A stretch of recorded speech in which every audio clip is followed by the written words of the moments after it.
Friends, இங்கே பாருங்கள். இந்த பப்பாளியில் பார்த்திங்களா, நான் பொடி பொடியாக கட் பண்ணி அது கூட ஒரு வாழைப்பழம் கட் பண்ணி 2 ஸ்பூன் தேன் போட்டு அதில் ஊற வச்சுருக்கேன்.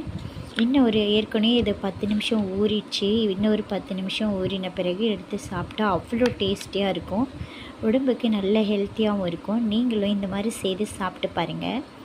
அது மட்டும் இல்லாமல் இந்த பப்பாளி தோலை வேஸ்ட்டு பண்ணாமல் என்ன செய்கிறீங்கன்னா, நல்லா நம்ம இந்த பப்பாளி தோல் சீவுறோம் இல்லையா, அதை எடுத்து ஆல்ரெடி கழுவிட்டு தான் நான் அதை உரித்து வச்சுருக்கேன். அதை நம்ம எடுத்து என்ன செய்யுங்க, அரைச்சிட்டு கை கால் இதெல்லாம் அந்த பேஸ்ட்டை கொஞ்சமாக டர்மரிக் பவுடர் மிக்ஸ் பண்ணி அது கூட கொஞ்சமாக பால் மிக்ஸ் பண்ணி நீங்கள் கை கால் இதெல்லாம் தேய்ச்சிட்டு வந்தீங்கன்னா ரொம்ப தோல் ரொம்ப சூப்பராக இருக்கும், ஷைனிங்காக இருக்கும். ஃப்ரெண்ட்ஸ், ட்ரை பண்ணி பாருங்கள்.